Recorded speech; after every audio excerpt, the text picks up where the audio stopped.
Ok, hola a todos, buenas tardes. La clase pasada realizamos o se realizó el ejercicio de residuos ponderados y finalmente tenían un tiempo para completar la práctica 1. Entonces en la clase de hoy veremos el otro enfoque, que es el enfoque o planteamiento variacional del método de elementos finitos. Particularmente aplicado a problemas de elasticidad. Entonces, el índice es este. El problema elástico, resolución de problemas discretos. Entonces, hoy haremos una revisión de conceptos básicos de elasticidad y el planteamiento de sistemas elásticos.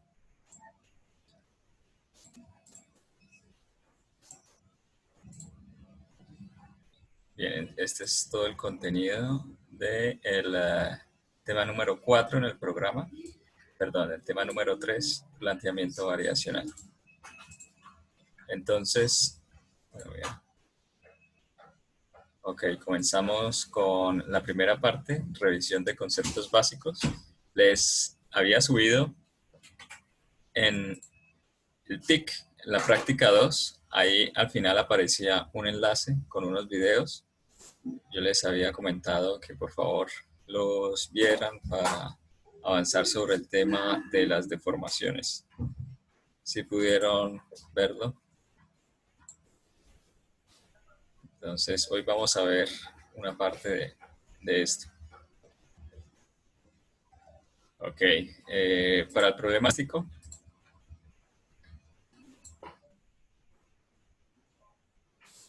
Vale. Para el problema elástico, entonces empezamos por unas definiciones y se tiene un cuerpo, entonces como este que está acá, con un volumen, en general con un volumen B y con una superficie S. ¿Listo? Una superficie S. Si es en dos dimensiones, pues ya no hablamos de volumen, sino hablamos de un área A. ¿Ok? Este cuerpo pues se encuentra en un sistema coordenado de ejes X, Y, Z y además los desplazamientos en cualquier punto estarán dados entonces en el desplazamiento en X, en Y y en Z que se nombrarán como U, V y W. Entonces, ese son los desplazamientos U, V y W. Bien. El cuerpo se encuentra entonces sometido a unas condiciones de contorno que están aquí aplicadas en verde y además a unas fuerzas, como son fuerzas volumétricas, B, fuerzas superficiales, T, y fuerzas puntuales, P. Entonces las fuerzas volumétricas se aplican a cada partícula de volumen de este cuerpo. Entonces a esta, a todas. Las del contorno también. Las fuerzas superficiales únicamente inciden en el contorno y están repartidas en un área o en una superficie. Ejemplo, pueden ser fuerzas de presión, fuerzas de contacto, ¿sí? Y las fuerzas puntuales, pues, es una aproximación a la realidad cuando la superficie de aplicación de la fuerza o de esa presión es muy pequeña, entonces se aproxima como una fuerza puntual. Bueno, ¿alguien tiene idea de qué fuerzas volumétricas existen? ¿O alguien me podría dar un ejemplo de fuerzas volumétricas? ¿La presión? La presión. Bueno, no, la respuesta es no. O por lo menos presión no es una fuerza volumétrica, porque la presión está aplicada sobre un área. Una presión, por ejemplo, la presión que le hace un fluido a una compuerta es una fuerza superficial. Se aplica al área precisamente de este objeto. ¿Ok? Una fuerza volumétrica se aplica a cada uno de estos elementos. Entonces, si dividimos nuestro elemento, la fuerza volumétrica se siguen aplicando. ¿Okay? En el caso, por ejemplo, de la presión, si dividiésemos este elemento aquí, ya esta fuerza de presión no se aplicaría. ¿Okay? Entonces, ejemplos de fuerzas volumétricas son el peso. El peso quizás es la más común. Y también algunas fuerzas generadas por campos, como la fuerza eléctrica, la fuerza magnética,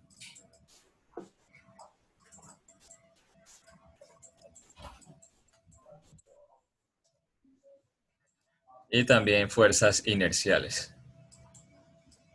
Entonces, cuando el movimiento presenta rotación, okay, hay una fuerza centrípeta que se aplica a todas las partículas de ese volumen.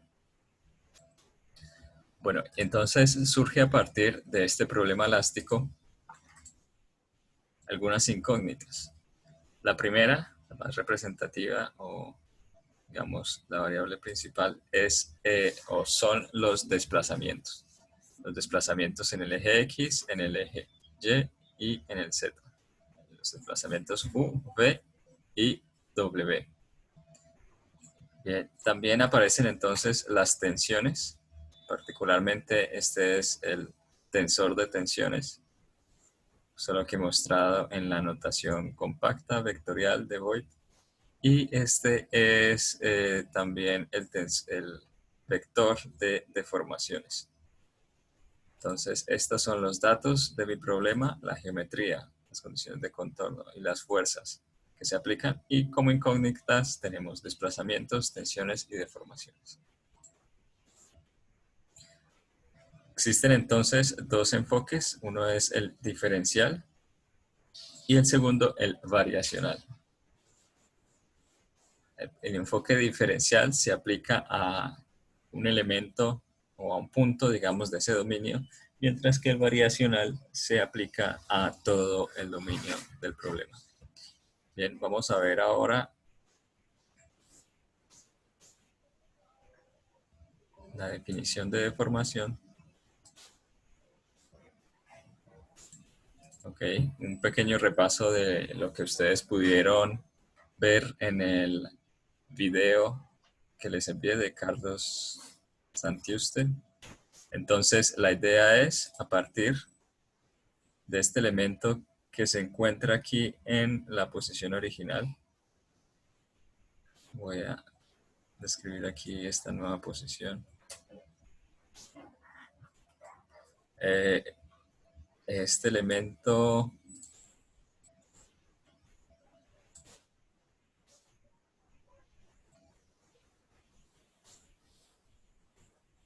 entonces tiene un desplazamiento del punto, este es el 0, 1, 2, 3, este es el punto 0', 1', 2, perdón, 2', 3'. Ok, entonces tendrá un desplazamiento y además tendrá una deformación. Un desplazamiento del centro de masa y una deformación. Bien, ese desplazamiento estará dado, por ejemplo, O menos O', es precisamente esta distancia que se desplaza aquí. Bueno, esto valores de X, de Y. Es O menos O', voy a denotarlo como U, ¿sí? Y entonces este 1 y 1' va a tener lo mismo que se movió aquí, U, más la deformación dada de este elemento. Entonces U más du de x, que es la pendiente, por el espesor de esto. Entonces, de x. Esto es muy similar a cuando se aplicaba la función o serie de expansión de Taylor, que yo quería el valor de la función en un punto a partir de un f de x. Entonces, esto es f de x más derivada de f con respecto a x, ¿sí? Por el x menos a más la segunda derivada de x por x menos a al cuadrado sobre 2 factorial. Bueno, y así con los demás términos. Entonces, si tenemos aquí u en un punto, va a ser el u de x más el du de x por x menos a, entonces es esta distancia por el de x, más la segunda derivada, el de 2u por dx2 de x cuadrado, más las demás hasta el infinito. Bien, entonces la idea es que como estos términos, este de x es muy pequeño, estos términos se hacen insignificantes, Profe, una pregunta. ¿sí? ¿El FA qué era lo que significaba? El FA es el valor de la función en un punto diferente a x. Pero esa función es de qué, de la deformación que hubo, o es una función como genérica. Esta es una función genérica, ¿sí? La vamos a aplicar a la deformación, Ah, perdón, esa es al la de Taylor, desplazamiento. ¿cierto? Sí, esta es Taylor. Listo. Bien, entonces esta, por ejemplo, es el u en cualquier x es igual al u0 más tal, solo que el u0, pues, perdón,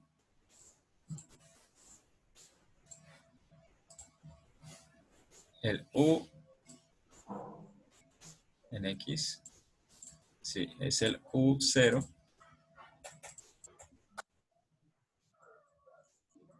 sí, más este x menos, sería el x menos 0, que es el valor de la longitud, el de x, ¿bien? O sea, la estamos aplicando para este punto de acá, el 1'. Entonces, lo que se tiene es u más el du de x por dx. Esto para el punto 1, ¿sí? Que este es el u de 0, digamos, el desplazamiento del punto 0. Entonces, eso es lo que vemos acá, ¿sí? Este se desplaza, este punto 1, pues se desplaza. Lo que se desplaza, este u más el du de x, ¿ok? Despreciando, pues, todos estos términos que siguen en la expansión en series de Taylor. ¿Por qué se pueden despreciar? Porque este de x es muy pequeño, ¿sí? Y estas deformaciones, estas segundas derivadas, son muy pequeñas respecto al valor de la función. Normalmente en resistencia a materiales entonces se trabaja bajo el ideal de pequeñas deformaciones, que también tiene que ver con los pequeños desplazamientos. Entonces, idealmente en resistencia, bueno, el tensor, incluso el epsilon, no tiene rotaciones.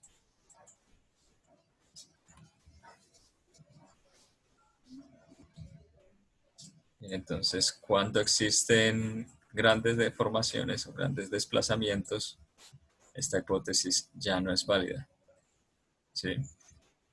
Esta deformación es alta, entonces este término es considerable, por lo que se deberían considerar otras expresiones para este caso. Pero digamos, nos limitaremos al problema de pequeñas deformaciones. ¿Listo? Y además tenemos que el epsilon es el cambio en la longitud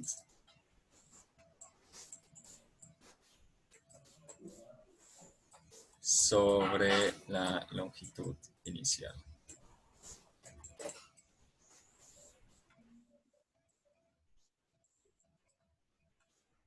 Ok, entonces el cambio en la longitud, veamos que de O a O' hay U, y de 1 a 1' es U más du de X, ¿cierto? Entonces el cambio en la longitud va a ser el, el 0, el 0, del 0 al 1 menos del 0' al 1'. O esto podemos expresarlo como U menos U, perdón, el final es U más du de X menos U de X sería el cambio en la longitud dividido en dx. Bueno, aquí U con U se va y tengo que el cambio en la longitud simplemente es du de x.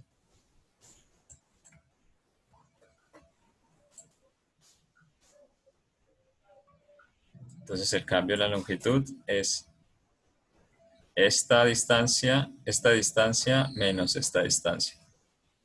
Bien, entonces desde este punto hasta este punto menos este. ¿Ok?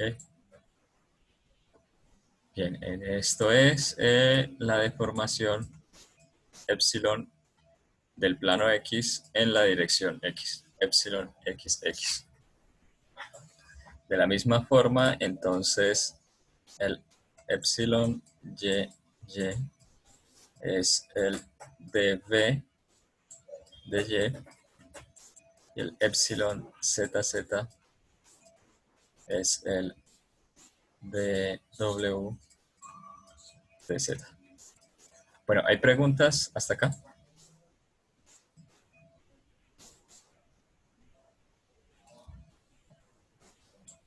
Seguimos entonces con la deformación debida a los efectos cortantes, que son los que están dados por este ángulo beta.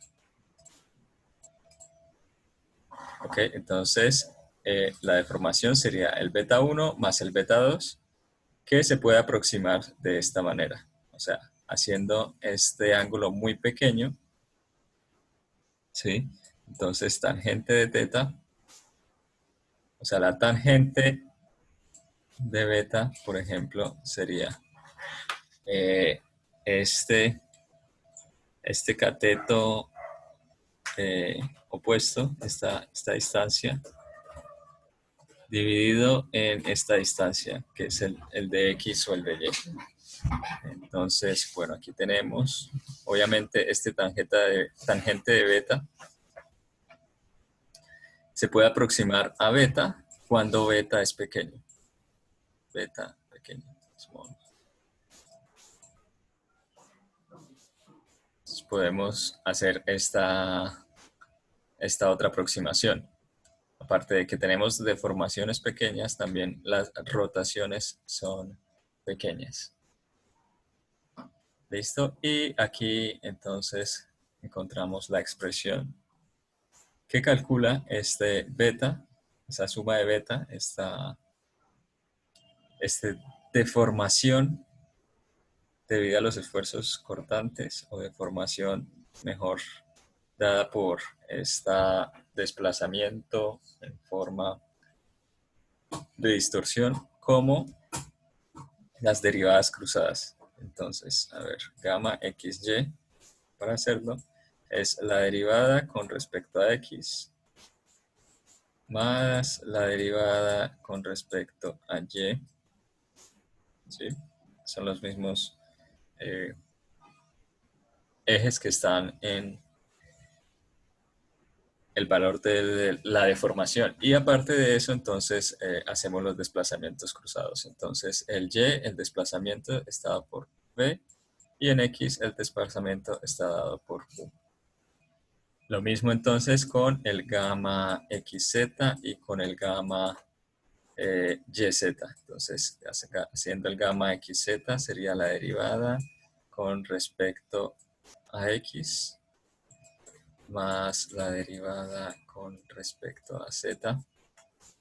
Ok, entonces en z está w y en x está u. ¿Listo? Bueno, todo eso se puede expresar de una forma compacta mediante el uso de matrices. Entonces tenemos el tensor de esfuerzos epsilon xx, epsilon xy, epsilon xz, epsilon y x, epsilon y, y. Bueno, epsilon yz, y así con la tercera fila. Bueno, este es un tensor que es simétrico, entonces epsilon es igual a epsilon transpuesto. ¿Sí? Es un tensor simétrico. Por lo que de 9 constantes, de 9 valores, pasamos a que en realidad se puede describir como 6 valores. Y esos 6 valores diferentes son los que se muestran precisamente en esta primera parte. Epsilon x se refiere al xx, epsilon y al yy, epsilon z al zz. Y los valores de gamma xy, gamma yz, gamma zx. Entonces recuerden la notación de Voigt, en que si tenía el x, el y, el z. Bueno, esto es simétrico. Aquí el xy, y aquí el xz, y aquí el yz. Entonces, ¿cómo se nombraba? Comienzo de la esquina superior izquierda, bajo por la diagonal, luego subo y a la izquierda. Formo un triángulo. Ok, entonces esto es epsilon x, epsilon y, epsilon z, luego epsilon y z, epsilon zx y epsilon xy. Bien, esta es la forma de recordarlo. Bueno, entonces todo esto pues se puede observar aquí en la matriz L. Tenemos el tensor de esfuerzos, perdón, el tensor de deformaciones escrito en forma compacta es igual a la matriz L por los desplazamientos V y W. Entonces aquí aparecen las derivadas de cada uno de ellos. Bien, y esa es una de las ecuaciones importantes del problema elástico, y es la relación entre las deformaciones y los desplazamientos.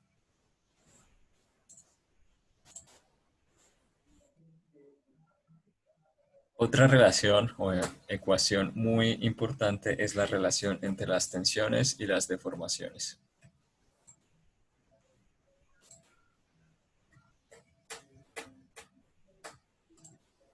Entonces, si se tiene un material sometido a una fuerza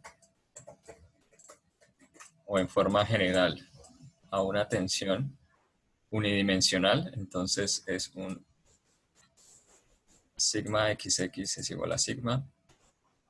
Sí, pues este objeto se deformará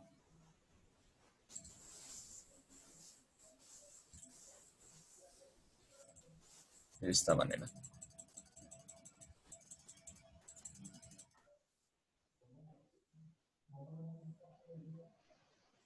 Bien, y se tiene entonces que este valor del desplazamiento, llamémoslo esta suma, entonces este desplazamiento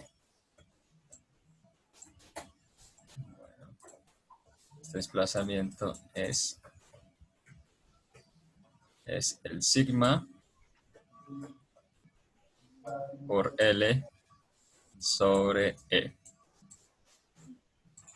¿cierto? O dicho de otra forma, F por L sobre A por E. F por L sobre A por E. Ok, y donde E pues es el módulo de Young, A es el área transversal y L es la longitud. Entonces, esta es la deformación en la misma dirección de X. Y se tiene también,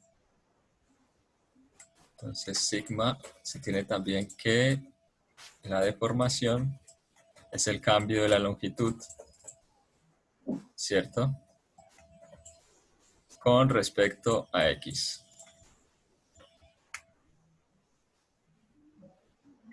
Bien, en este caso, entonces, sería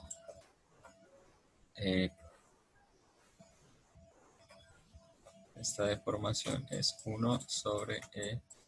Si derivo respecto a L, este desplazamiento, o sea, U es F, L sobre A por E. Digamos L de X, si derivo con respecto a X, esto me da F sobre A por E, o sigma sobre E.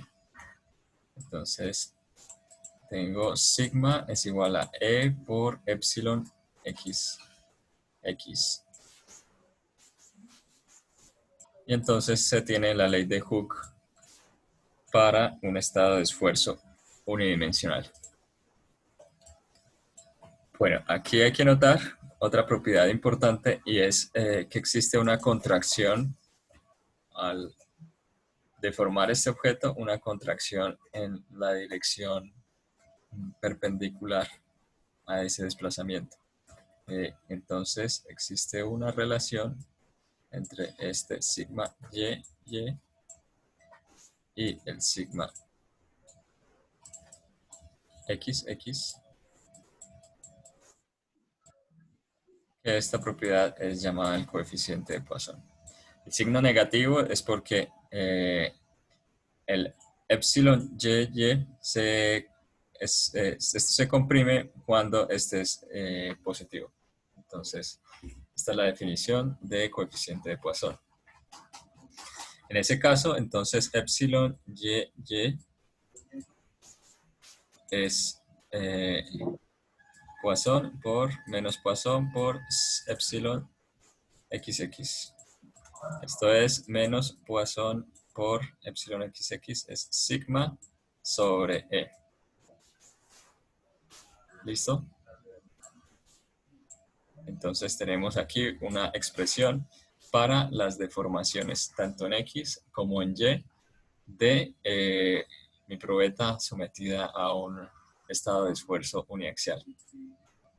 Bueno, esto es extensible a un estado de esfuerzo general, en donde se tiene ya no un solo sigma, sino llamémoslo un tensor de esfuerzo sigma, dado como sigma X, sigma Y, o representado mediante el vector de esfuerzo sigma X, sigma Y, sigma Z, sigma Y, Z, sigma XZ y sigma XY.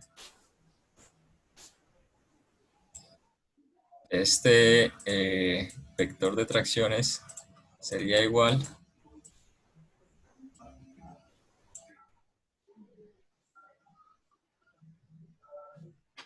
a una matriz por el tensor de deformaciones. Epsilon X, epsilon Y, epsilon Z.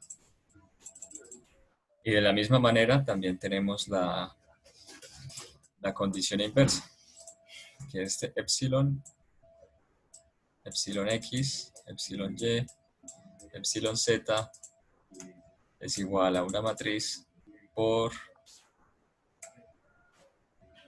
los valores del vector de tensiones, sigma X, sigma Y, sigma Z, este que está acá, pues.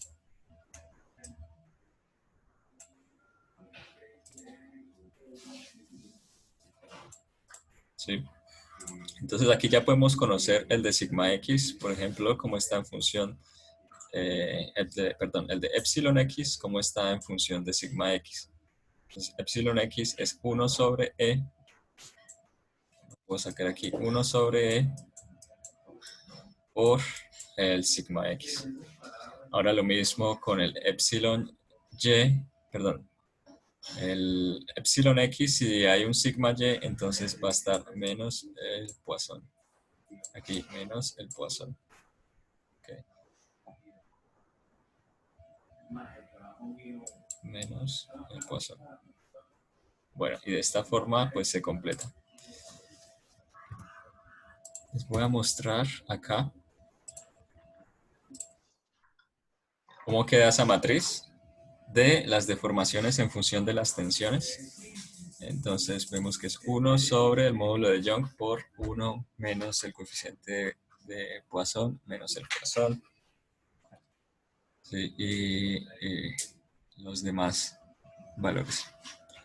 Entonces observen que este 2 epsilon 2 3 es el gamma XY, es decir, el gamma es igual a la sumatoria de estos dos ángulos betas que aparecían anteriormente, entonces beta y beta, ¿sí?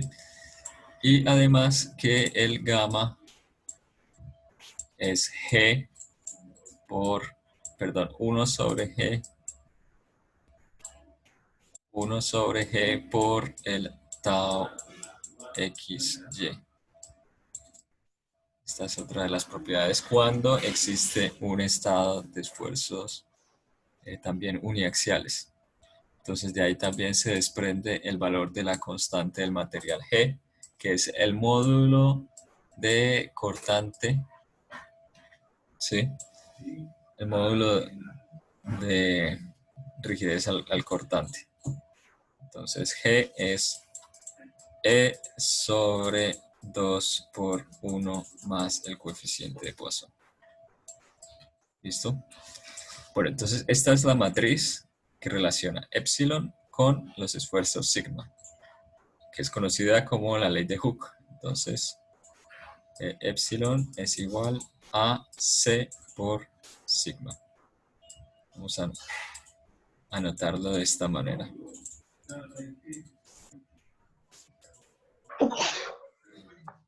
Y de forma similar, entonces se tiene la expresión inversa, que es sigma es igual a D por epsilon.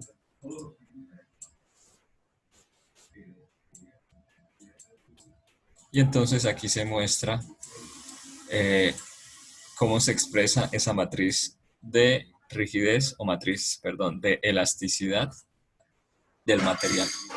Y entonces esta es la matriz de flexibilidad. Entonces C es la matriz de flexibilidad. En inglés es llamada compliance. Y esta es la matriz de elasticidad.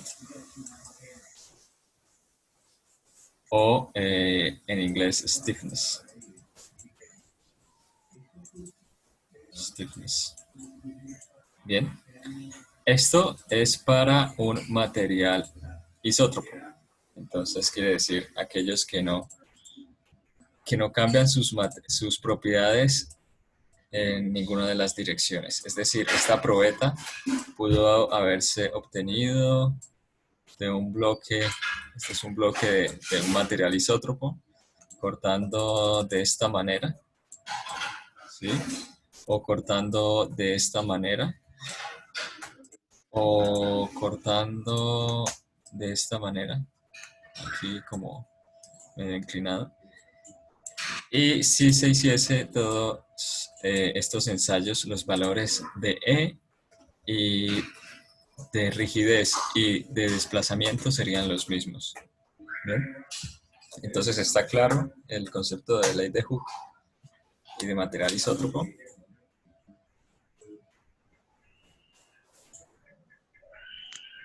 Bueno, Sí. sí. Bueno, entonces aquí hay dos propiedades que definen completamente el comportamiento del material isótropo, que son el módulo de elasticidad o el módulo de Young y el módulo del coeficiente de Poisson o el, sí, el coeficiente de Poisson o el Poisson ratio o la razón de Poisson.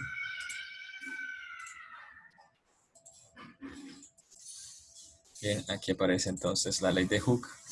No todos los materiales, esta también es llamada la ecuación constitutiva del material. Entonces, no todos los materiales siguen esta ley de Hooke, únicamente los que tienen, eh, los que son elásticos. Y los que son elásticos lineales. Elásticos lineales. Pero pues hay muchos modelos de materiales, como materiales plásticos, materiales viscoelásticos, materiales elastoplásticos, es decir, que tienen diferentes ecuaciones constitutivas a las que se muestran de esta forma. ¿Okay? Bien, entonces C, como les decía, es la matriz que es simétrica de flexibilidad. La matriz T es la matriz simétrica de elasticidad. Como estos son vectores de 6 valores, es decir, vectores columna o 6 por 1, entonces esta matriz debe ser una matriz 6 por 6, es decir, tiene 36 coeficientes. Ahora, considerando el supuesto que es simétrica, o considerando el hecho que es simétrica, estos 36 se reducen a 21 coeficientes independientes. Entonces, para un material que sea completamente anisótropo, que no tenga ninguna plano de simetría, existen 21 coeficientes que son independientes, material general. Para un material ortótropo, entonces son 9 coeficientes independientes. Para un material transversalmente isótropo, creo que la madera, si hace parte de esto, son 5 coeficientes. También hay materiales monoclínicos, es decir, hay muchos otros tipos de materiales. Esto es haciendo distinción dentro de la elasticidad lineal. Un ejemplo de material ortótropo, entonces, son los materiales compuestos, donde, bueno, está reforzado con fibras. Entonces, este es como si fuese la fibra. Y si yo, o si se tirase este material desde este sentido, presentará una deformación, un desplazamiento mejor, diferente al que presenta si se tracciona desde este otro sentido.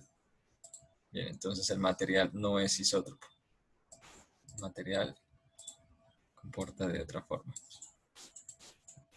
Bueno, entonces está claro esto.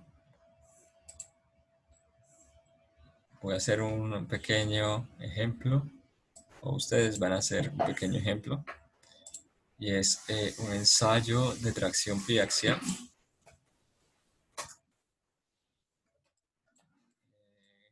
Esta es una pequeña probeta.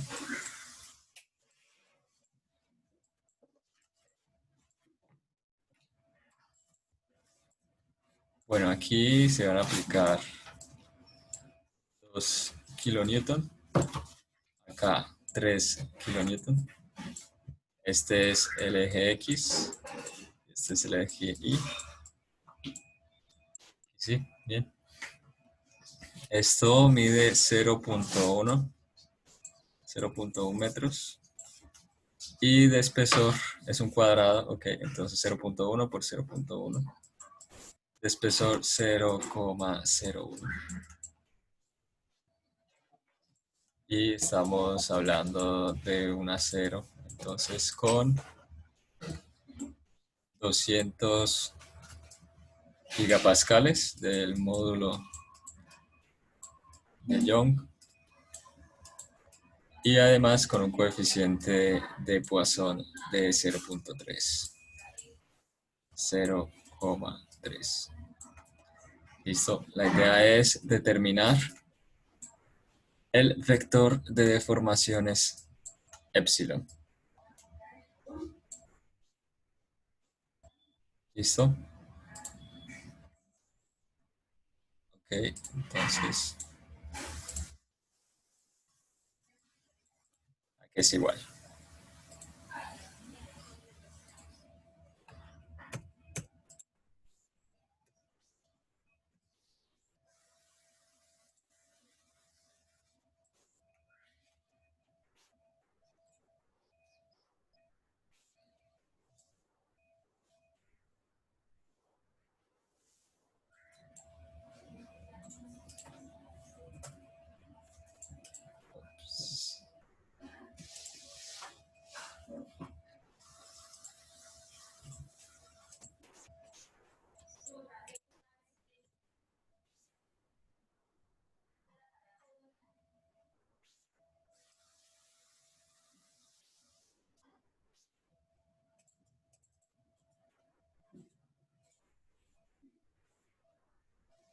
Creo que se bloqueó.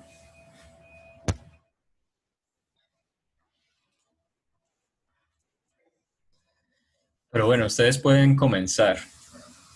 La idea es entonces primero expresar el vector de tensiones y después aplicar la ley de Hooke para conocer las deformaciones. ¿Listo?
Bien, entonces les recuerdo el problema. Era aquí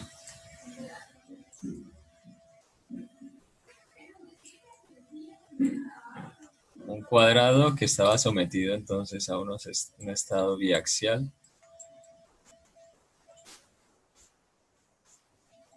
con 3 kilonewtons, 2 kilonewtons.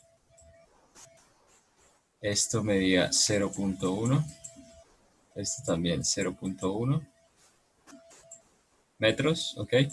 Y este espesor 0.01, es decir, la décima parte de esto que está acá. Entonces esto 0,01. Y era un acero con un E de 200 gigapascales. Y además con un coeficiente de Poisson de 0,3. Entonces les pedía hallar el epsilon, el vector epsilon para este caso. ¿Ok? Bueno,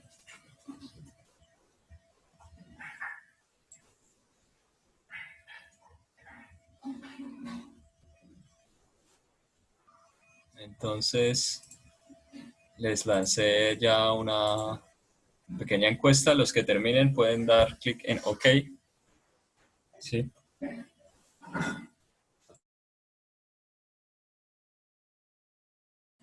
Bueno, ¿hay preguntas hasta acá? ¿Dudas sobre cómo hacer este ejercicio?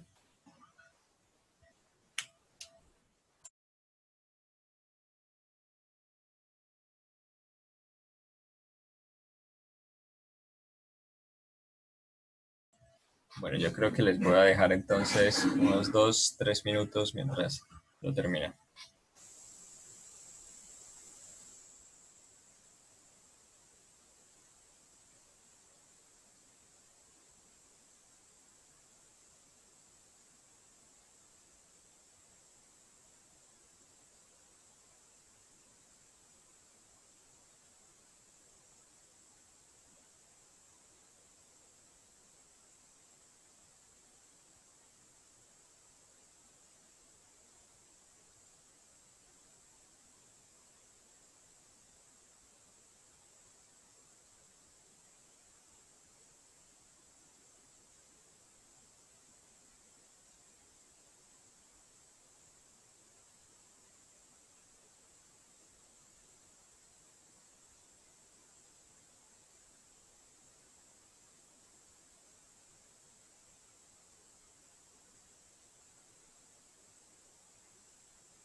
Bueno, alguien no ha hecho el tensor de esfuerzos o el vector este de los esfuerzos. El que no lo ha hecho puede levantar la mano.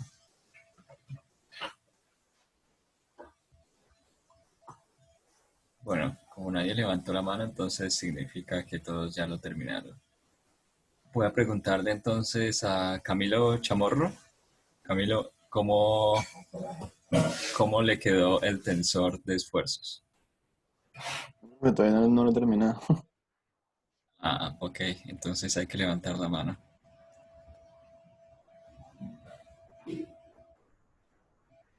Bueno, Diego Orlando Fonseca, ¿está? Sí, profe, ahí estoy dándole. Ok, el tensor de esfuerzos, ¿cómo quedó? El vector. No, No. no lo he sacado. Ah, ok, ok, bueno. Un minuto más entonces.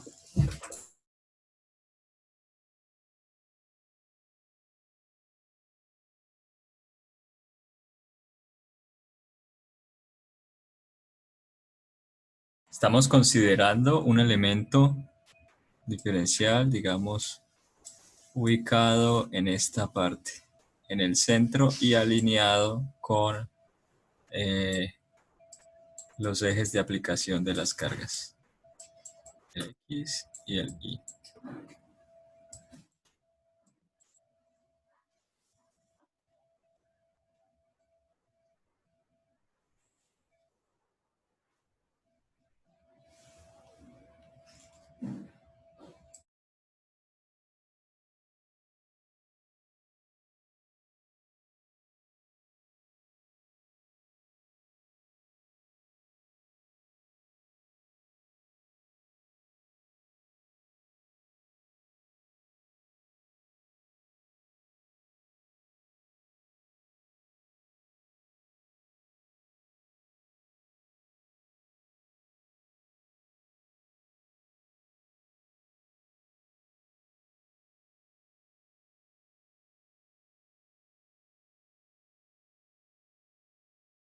Bueno, entonces en este caso se parte de este elemento diferencial que está acá, se halla el esfuerzo, ¿ok? En la dirección X y en la dirección Y, como la fuerza dividido en el área. Entonces sería 3 kilonewtons o 3000 sigma X dividido en el área que es 0.1 por 0.01, que es esta área que se encuentra de rojo. Para el sigma Y, entonces es el área que está en azul. Entonces, el sigma Y es el área en azul, que también es 0.1 por 0.01. Pero aquí es 2000. Entonces, ¿esto cuánto da? Esto da 3 megapascales. O 3 por 10 a la 6.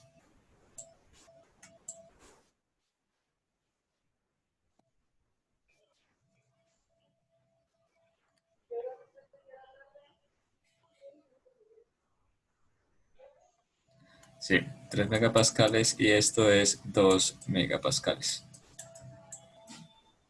Ok, entonces el vector de esfuerzo queda simplemente como 2, perdón, como 3, 2. Este valor en z es 0. Además tomamos este elemento diferencial en el centro que estaba alineado con estos puntos, luego es 0, 0, 0. ¿Ok? Esto no significa que este punto no tenga esfuerzos cortantes, solo que este estado se puede representar de la siguiente manera, 3, 2, 0, 0. Pero si yo giro este punto, pues me voy a encontrar entonces con que tengo un estado en donde sí existen esfuerzos cortantes.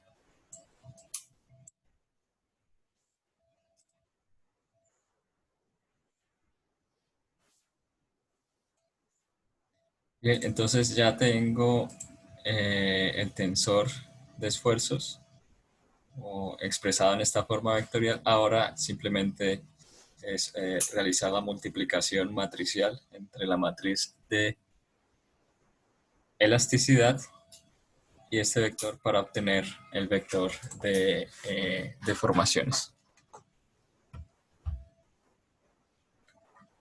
Sí, entonces de una vez puedo observar que estas 1, 2, 3, 4 valores, estas últimas 4 columnas no van a interactuar en la solución.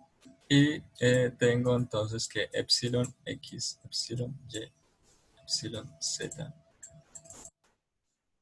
es igual. El primero sería la multiplicación, el resultado de multiplicar la primera fila por la primera columna. Entonces sería el sigma 1 por 1 menos el Poisson ratio por el sigma 2. Entonces quedaría 3 menos el 2 por 0.3 dividido en el E, que son, utilizando las mismas unidades de acá en megapascales, entonces serían 2000 megapascales. Ok, ¿y esto cuánto es?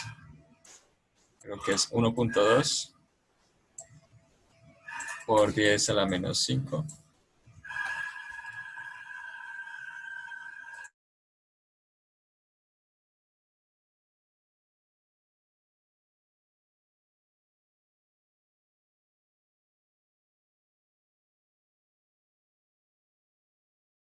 Perdón, es 200 gigapascales, entonces es 200.000. 200.000. Sí, 1.2 por 10 a la menos 5. Bien, entonces pueden realizar los otros cálculos. Aquí es, si no estoy mal, 5.5 por 10 a la menos 6. Y aquí algo así como 7.5 menos 7.5 por 10 a la menos 6. Entonces estos todos de acá, pues los demás son 0.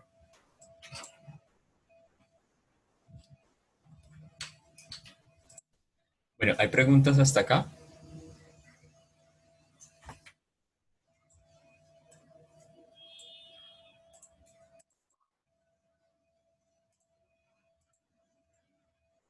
Bien. Si no hay preguntas, entonces vamos a hacer una pequeña pausa. Ya hemos visto del problema elástico, el planteamiento, que son los datos, las incógnitas y las ecuaciones, particularmente la que relaciona las deformaciones con los desplazamientos, la ecuación constitutiva que relaciona las tensiones con las deformaciones. A continuación, pues veremos las ecuaciones de equilibrio. Pero pues eso después de la pausa de 5 minutos. ¿Listo?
No hay más. 4.000 pesos.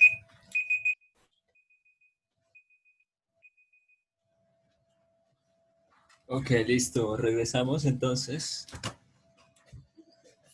Bien.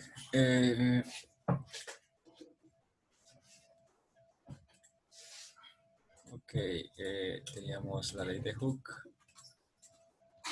Esta ley de Hooke, cuando se consideran deformaciones térmicas, entonces aparece este otro término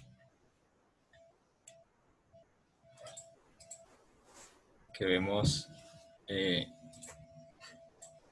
perdón,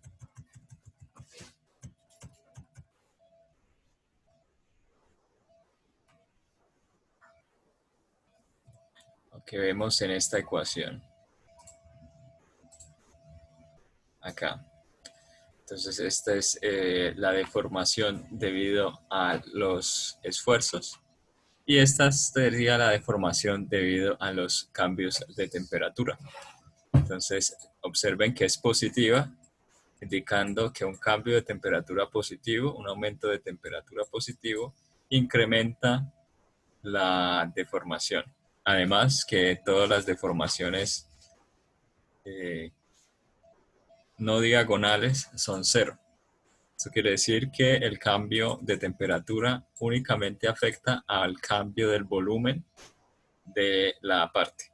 ¿Okay? Entonces alfa es el coeficiente de expansión térmica. Y ese coeficiente de expansión térmica puede ser isótropo o puede ser ortótropo según como sea el material. Entonces, si es isótropo, pues está 1, 1, 1. Si es ortótropo, va a tener unos coeficientes diferentes, ¿sí?, a la expansión. O puede darse el caso que el comportamiento sea isótropo, el material, ortótropo, pero que las fibras o el refuerzo tenga el mismo coeficiente de expansión térmica, por lo que en general el comportamiento térmico sea isótropo. ¿Okay? Entonces ese sería un caso diferente. Profe, una pregunta, es que no me ¿Sí? acuerdo muy bien. En donde estaba, en la ecuación de la ley de Hooke. ¿Está? Ahí, sí, profe. Al principio dice, pues, deformación 1, 1, 2, 2, 3, Ujú. 3. Ese Sí. 2, E2, 3, o sea, no me acuerdo a qué hace referencia esa deformación. ¿En qué sentido? Este, Bueno, los tres siguientes, de esos tres. vale, sí. Entonces recuerden que el primer coeficiente hacía referencia al plano y el segundo a la dirección. Entonces, este es, digamos, mi elemento de volumen. Estaba dirección 1, 2 y 3. O en este caso, 1 pues es X, 2 es Y y 3 sería Z. Ok, entonces el 1, 3 quiere decir un esfuerzo, perdón, una deformación que está en el plano 2, es decir, un plano Y como este superior, y además está en la dirección 3, entonces se trata de un esfuerzo cortante, ¿ok? Que es este mismo de acá.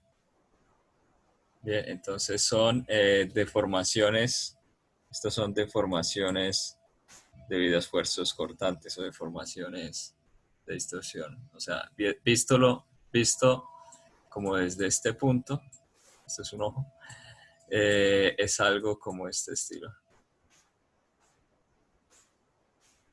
¿Ok? Entonces, el primero es la normal al plano y el segundo la dirección. Listo. Vale. Bueno, entonces aquí aparece el 2 también porque esto es lo mismo que el gamma YZ.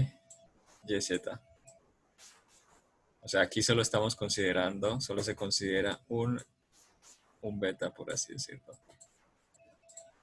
Ok. Hay que tener cuidado porque la mayoría de software utiliza el 2, pero hay algunos que no los utilizan.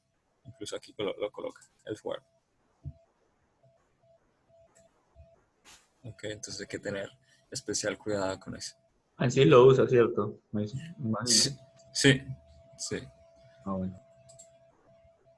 Mm. Bueno, sigamos entonces. Están ya las deformaciones debido a la temperatura. Entonces aparece epsilon es igual a C por sigma más el alfa por el delta T. ¿Ok? Y aparecen también las deformaciones y tensiones iniciales. Entonces, en esta ley de Hooke se observa acá que hay unas deformaciones iniciales que se deben restar a las deformaciones debidas a la carga para obtener las deformaciones final. Y hay unas tensiones iniciales o una precarga.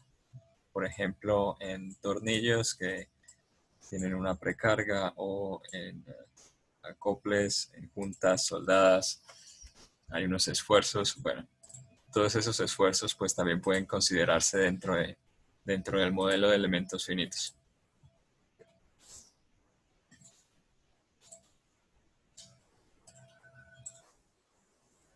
Listo, entonces, bueno, esta matriz D pues es función, entre otras cosas, de la temperatura. No es lo mismo la rigidez de un acero a 20 grados que a 500 grados o a menos 80 grados centígrados. ¿Sí? Pero pues usualmente se considera constante dentro del rango de aplicación que se desea pues investigar.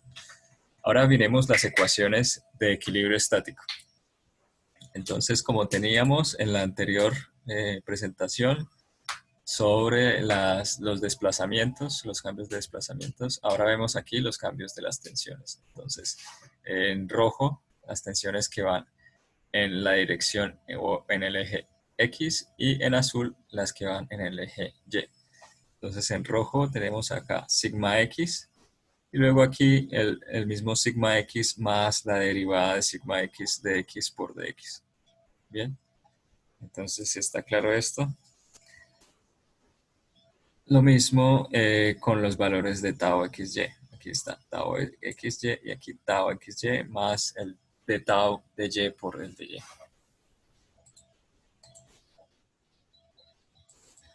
Bueno, y la idea es hacer la sumatoria de las fuerzas. Sumatoria de fuerzas en x es igual a 0. Como tengo los esfuerzos, pues multiplico esta fuerza por esta área, que es el espesor T, por el de Y. Entonces, T de Y por el sigma X. Es el que está acá. El T por el de Y por el sigma X y negativo porque va hacia la izquierda, este positivo, entonces quedaría T por de Y, el área, por el esfuerzo sigma X más de sigma X de X. ¿Sí? Ok, lo mismo entonces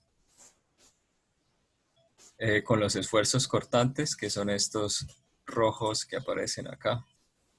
Entonces, más tau xy más el de tau xy de y, que es este, multiplicado por el área que es t de x, más este bt por dx de y. Sería este bx, entonces, rebobinando un poco, es la fuerza volumétrica. Entonces, recuerden, fuerzas volumétricas, fuerzas superficiales y fuerzas puntuales. Esta es la componente en X de la fuerza volumétrica, multiplicada por el espesor por el de X de Y. ¿Listo? Entonces, haciendo este balance de fuerzas, pues se obtiene otra ecuación de equilibrio, que es esta que está acá. Entonces, el de sigma X de X más el de tau XY de Y más el Bx es igual a 0. ¿Listo? Este sería para la dirección X, en la dirección Y o Y y en la dirección Z. Aquí hay un pequeño error. Este es BZ. Ok. Bueno, todo esto se puede expresar de forma más compacta haciendo esta operación. La divergencia del tensor de esfuerzos más el vector B es igual a 0. Okay, entonces esta es la ecuación de equilibrio. Ya se tienen 3 ecuaciones. La primera, entonces, la que relaciona las deformaciones con los desplazamientos. La segunda, la ley de Hooke. Y esta tercera, que es la ecuación de equilibrio. Veamos de dónde sale la divergencia. Entonces, recordando un poco de matemáticas, existen 3 campos. Sería el campo escalar. Un ejemplo puede ser la temperatura. La temperatura que es función de la posición de t, de x, de y y de z en 3 dimensiones, pero voy a tomarlo aquí como xy. Es una función, ¿ok? Entonces puede ser 25x más 30y más menos xy, por ejemplo. Menos xy. ¿Listo? Entonces, esto describe la distribución de temperatura en un dominio. Si yo aplico, o se aplicara la operación gradiente, denotada de esta forma, como gradiente de t, o como grad de t. Entonces, lo que hago es este operador nabla, es aplicar las derivadas parciales de cada una de la función, es decir, el dt de x en y más el dt de y en j. Bueno, ¿esto cuánto daría? El dt de x, entonces sería 25 menos y en y, ¿cierto? Y este de acá, el dt en dy, entonces es más 30 menos x en j. O expresado en forma matricial sería 25 menos y, 30 menos x. ¿Sí? Este es el gradiente de la temperatura. Bueno, ¿y qué me representa el gradiente de temperatura? Es la dirección del cambio, ¿sí?, de este plano. Entonces esta temperatura puede ser un plano. Vale, si es un plano, voy a dibujar acá. Ok, imaginen que esto es un plano. Y este plano entonces mostraría las derivadas. Ok. O en términos más físicos, más de ingeniería, el gradiente de la temperatura es el calor. El Q, el calor. Ok, entonces el T es un campo escalar, mientras que el Q es un campo vectorial. ¿Qué otros campos vectoriales conocen?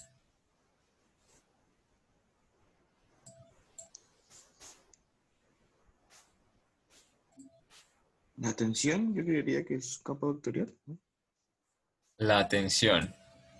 No, la tensión es un campo tensorial. ¿Sí? Exacto. Otro campo vectorial muy famoso es la velocidad. Entonces, por ejemplo, la velocidad en un fluido. Este es un cambio de sección. ¿Ok? Entonces, en cada punto no va a tener un valor escalar, sino va a tener en cada punto un valor de velocidad. Acá es la velocidad. Aquí velocidad. Acá velocidad. Pero en este punto, pues, va a tener una velocidad así, así. Bueno. Okay, entonces este es un campo vectorial, el campo de velocidades. Pero depende también de la posición X, Y, Z. ¿Listo? Por ejemplo, si se tiene un campo vectorial de la forma, no sé, 25x en y más 30xy en j. Y ahora se aplica el gradiente de f. Bueno, entonces esta operación da como resultado un tensor. Entonces, un tensor aquí es la derivada del primer término, llamémoslos de bx en x, más la derivada de by, perdón, la derivada de bx en dy, y aquí la derivada de by en dx, y la derivada de by en dy. Entonces el gradiente de ese campo vectorial es un tensor, un campo tensorial. Esto es, la derivada con respecto a x de esto es 25 y la derivada con respecto a y de esto es 0, es una constante. Y aquí sería la derivada de esto con respecto a x es 30y. Y la derivada con respecto a y pues sería aquí 30x. Bien, entonces observen que el operador gradiente, ¿sí? O nabla, incrementa la dimensionalidad del campo de entrada. Entonces, aquí hay un campo con dimensión 1, un campo escalar, y el gradiente obtengo un campo vectorial. Y un campo vectorial como salida del gradiente es un campo tensorial. ¿Listo? Ahora, un tensor, un campo tensorial, si este fuese la entrada, entonces el gradiente sería un tensor de tercer orden. Entonces sería algo así como esto, un tensor de tercer orden quizás se pueda representar acá como en 3 dimensiones, pero pues es un poco más difícil para tensores de orden superior, ¿no? Bueno, también está entonces el operador divergencia, que es este que vemos acá. Bueno, estos son diferentes, por ejemplo, el gradiente de f es diferente a la divergencia de f y es diferente también a otro operador muy famoso que es el rotacional de f. Entonces la diferencia es el producto punto del gradiente con la función. Bien. Para que sea producto punto, pues ya se habla que debe ser una función vectorial por lo menos. Entonces, si tenemos esta función vectorial del calor, esta que está acá, 25 menos y y 30 menos x. 25 menos y, 30 menos x. Es la función vectorial a la cual quiero obtener la divergencia. La divergencia es la derivada, el producto punto entre esas derivadas.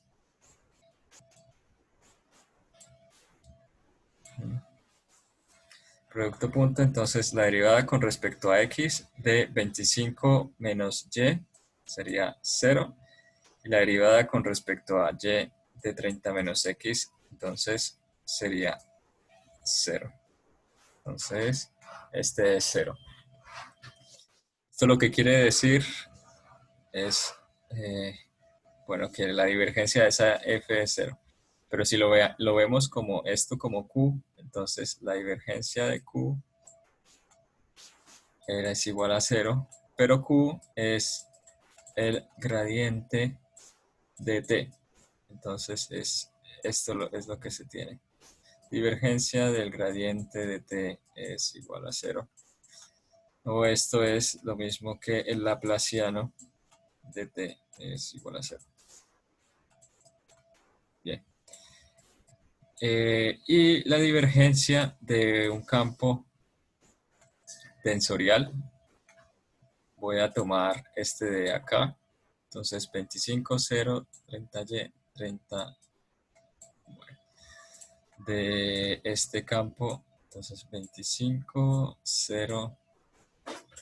Voy a hacerle una pequeña modificación, 30 menos x y aquí 25 más y. Esto es simplemente un ejemplo numérico para que ustedes vean cómo es que se obtiene esta divergencia de este campo tensorial. Entonces sería el producto punto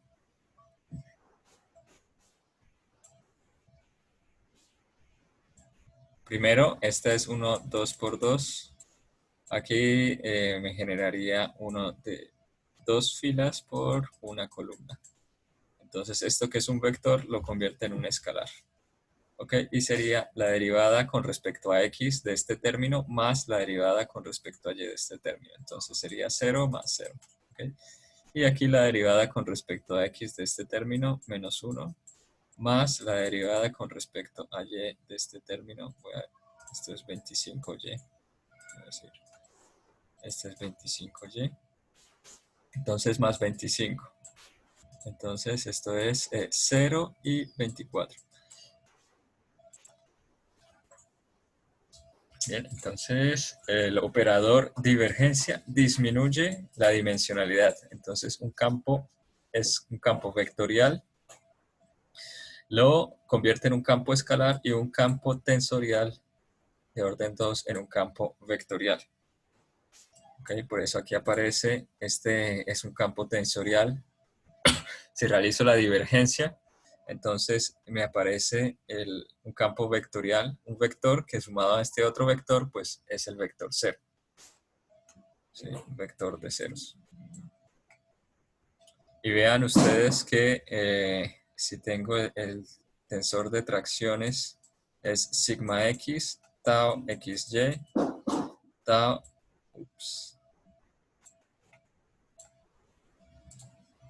este vector de tracción, sigma x, tau xy y tau yz. Aquí aparece esta que va con la primera componente del operador divergencia, que es de x, esta con el segundo, que sería el de y esta con el tercero, que es de z. ¿Sí? Y lo mismo para acá. Entonces este es el tau xy, porque es simétrico. Entonces este sería el tau yx, pues el mismo xy, con la primera componente x, segunda 3. Sí, entonces tenemos la tercera ecuación, que es la ecuación del equilibrio interno. Bueno, ¿hay dudas respecto a esta ecuación?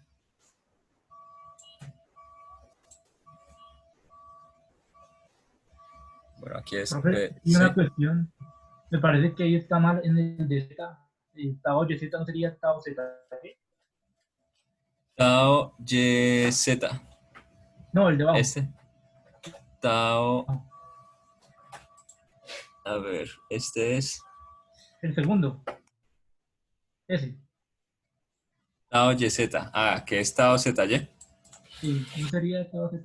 Bueno, lo que sucede es que el tensor de esfuerzos, sigma, es simétrico. Entonces es igual a la transpuesta. Ah, o sea, pero para este caso. Sí, para este caso y para todos los demás. O sea, digamos en general sí. Y para cuando estamos hablando de elasticidad lineal, como este tensor es simétrico, entonces eso siempre se cumple. Ah, o sea, en realidad no importa. Puede ser Tao Z, Tao, lo que sea, no importa. Ah, ok. Exacto, sí, digamos en este caso el orden no importa. Ah, ok. Porque la ecuación y esa simetría también se deriva del equilibrio. ¿Ok? Sí, Sí. sí. Mucho otra. Entonces sí, este me interesa. Aquí también podría ser tau xz, es el mismo, pero lo escribieron aquí como zx. ¿Listo? Bueno, ahora ya después de ver la ecuación de equilibrio interno, vamos a ver la ecuación de equilibrio en el contorno. Entonces imaginemos que esta es una pequeña esquina del contorno de esa figura inicial, que era una papa, ¿sí? Y entonces se realizan dos cortes paralelos a los planos X y un corte del plano Y. ¿Ok? Y se obtienen los esfuerzos sigma Y, sigma X y los taos XY que se muestra aquí en la figura. Aquí he aplicado unas tracciones T que se van a descomponer entonces en TX y TY respecto a cada uno de los ejes, y existe una diferencial de área que va a estar dada en función de mi diferencial de S. Entonces ese diferencial de área es T, este es el espesor, no confundir con este el valor de fuerza, este es una tracción, y este es T de thickness, de espesor. Entonces un espesor por el ds. Y ese ds se puede descomponer además en S ds en dx sobre m, o mejor, si yo tengo aquí este s y tengo un ángulo θ, ¿sí? Entonces el dx, este es mi ds, entonces el dx va a ser coseno de θ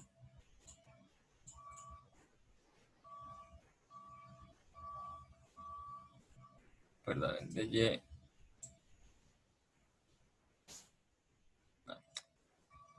de x. De x sería el coseno de θ por el de s. Bien, y esto es lo que equivaldría al m. Y lo mismo con y, ¿sí? Estos son los cosenos directores de esa superficie. Entonces, expresando esos cosenos directores, podemos realizar el equilibrio. Lo mismo, sumatoria de fuerzas en x y sumatoria de fuerzas en y igual a 0.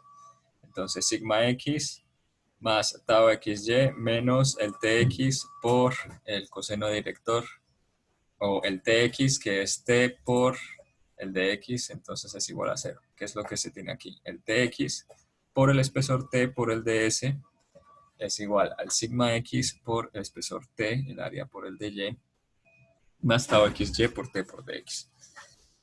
Ok, entonces aquí están las sumatorias, y para y pues se tiene la misma manera.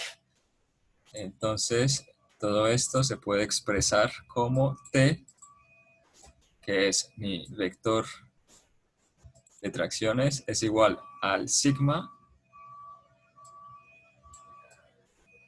a mi tensor sigma punto n,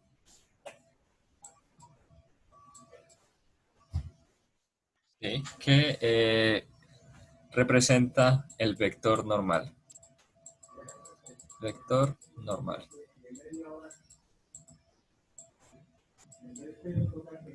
¿Listo? Entonces este es el equilibrio en el contorno.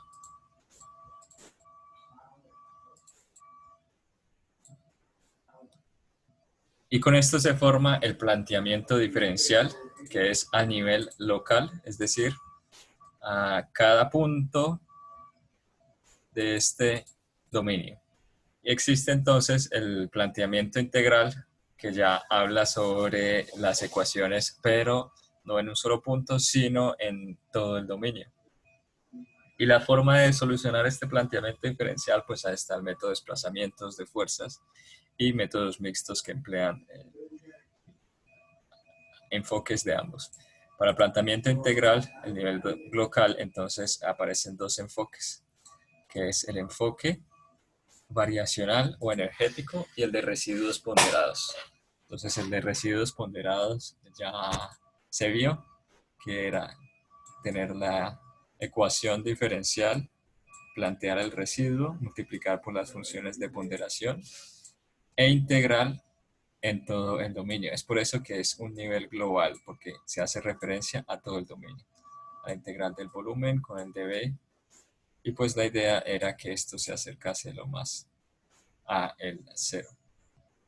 Bueno, tenemos también el enfoque variacional, que es el que veremos a continuación, que es el enfoque energético.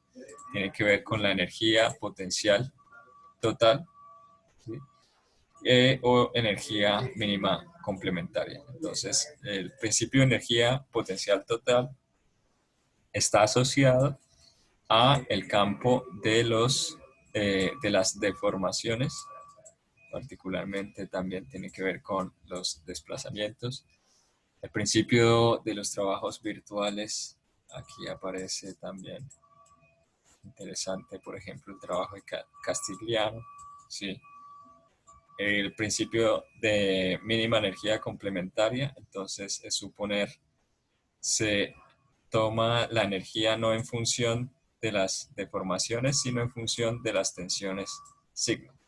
Y también está el principio de energía estacionaria de Reisner, que es entonces una mezcla entre las deformaciones y las tensiones. Bueno, para este curso veremos únicamente el principio de mínima energía potencial total. Es decir, la energía se va a expresar como función de las deformaciones. ¿Okay? Entonces, la energía para un potencial de un sistema conservativo es la energía de deformación, ¿sí?, que es igual al trabajo de las fuerzas exteriores si el sistema es conservativo. O sea, si se tiene un ejemplo es un resorte.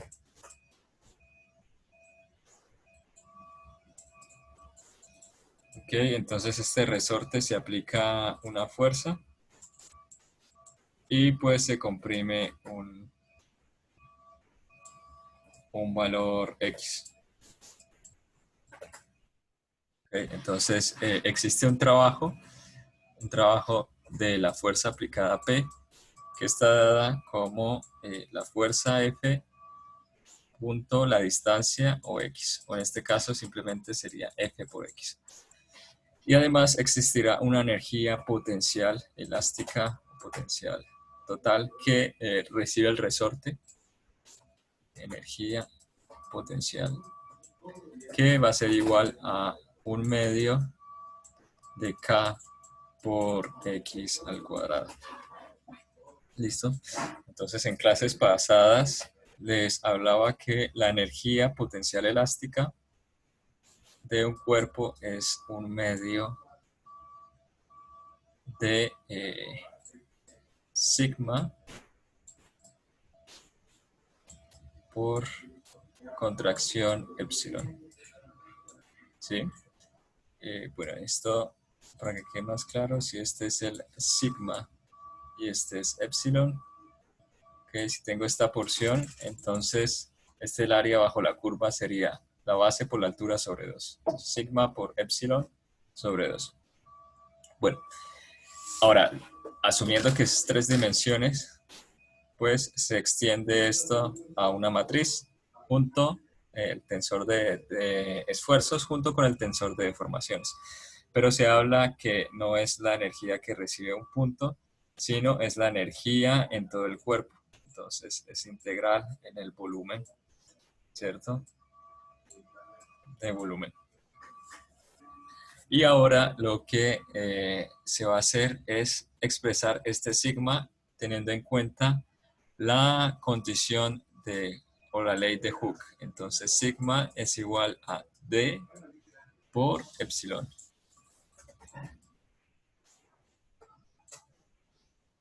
Okay. Entonces esto se puede expresar como mejor en forma vectorial. Entonces 1/2 de la integral de volumen del epsilon, que es este epsilon transpuesto, ¿ok?, por D por epsilon. Esto es ya utilizando acá los vectores.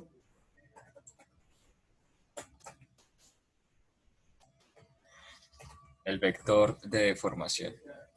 Bueno, dB. Entonces esta sería la energía potencial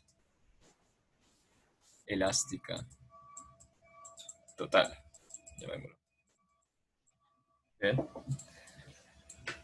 Y esto obviamente sin considerar deformaciones térmicas. Entonces el epsilon térmico no lo hemos considerado, ni las precargas, entonces los epsilon ceros. Si yo quisiera considerar esto, entonces agrego aquí el más epsilon térmico menos el epsilon cero. ¿Listo? ¿Qué es lo que se encuentra en esta ecuación? Entonces, un medio de epsilon transpuesto por d por epsilon menos epsilon transpuesto por d por epsilon cero más epsilon transpuesto, bueno, esto sería debido únicamente a los esfuerzos residuales. ¿Listo? Bueno, ahora el trabajo de las fuerzas exteriores. Entonces, el trabajo sería esta fuerza por el desplazamiento. ¿Qué fuerzas hay? Entonces, habíamos visto que se tenían tres fuerzas. Una son las fuerzas volumétricas, B, las fuerzas de tracción, T, y las fuerzas puntuales, P. ¿Ok? Entonces, las fuerzas puntuales, pues el trabajo simplemente es P por el desplazamiento. Entonces, es el U transpuesto, ¿ok? Por P. ¿Cierto? No tengo que realizar ninguna integral porque estoy hablando que son puntos. Entonces, simplemente hago la multiplicación. Y este es el trabajo de las fuerzas puntuales. Ahora, el trabajo de las fuerzas de superficie. Entonces, son fuerzas que dependen del área. Del A, del DS. Entonces, el desplazamiento de la superficie por las tracciones. Y estas tracciones también se pueden expresar como sigma.n. ¿Ok? Pero bueno, voy a dejarlo expresado de esta forma. Y lo mismo con B. Entonces es el trabajo de B sería la integral, pero con respecto al volumen de esta U transpuesta por el B de B. Bueno, y pues este sería el trabajo de los esfuerzos exteriores, que es lo que el trabajo de las fuerzas exteriores, perdón, que es lo que se muestra acá. Entonces, menos UT por B de B, menos UTT por DS, menos UT por P. ¿Ok? Entonces, hasta acá está claro cómo es la energía potencial total.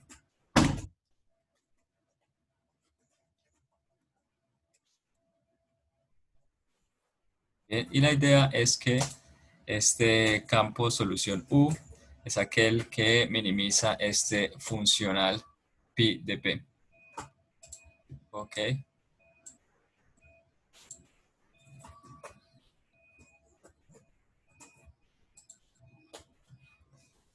Bueno, entonces con eso cerramos la clase de hoy.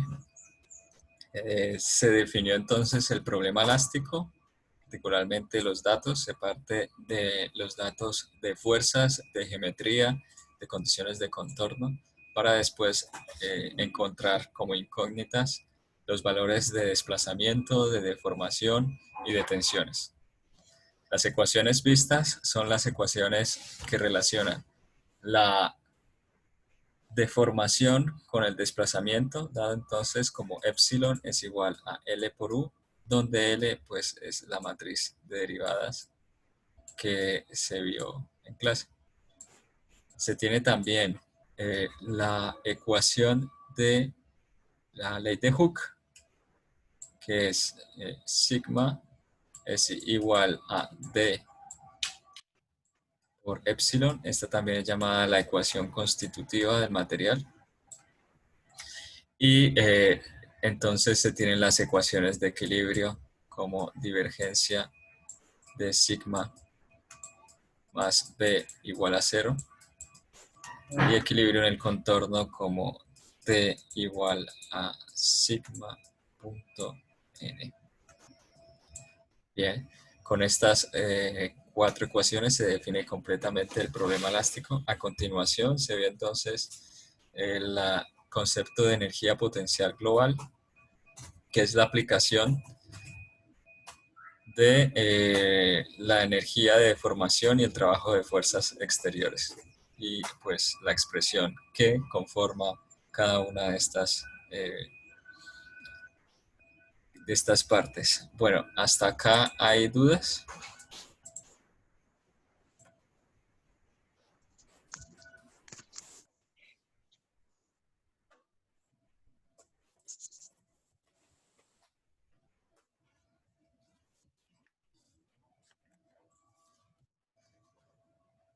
Bueno, si no hay preguntas, entonces dejamos hasta acá la clase.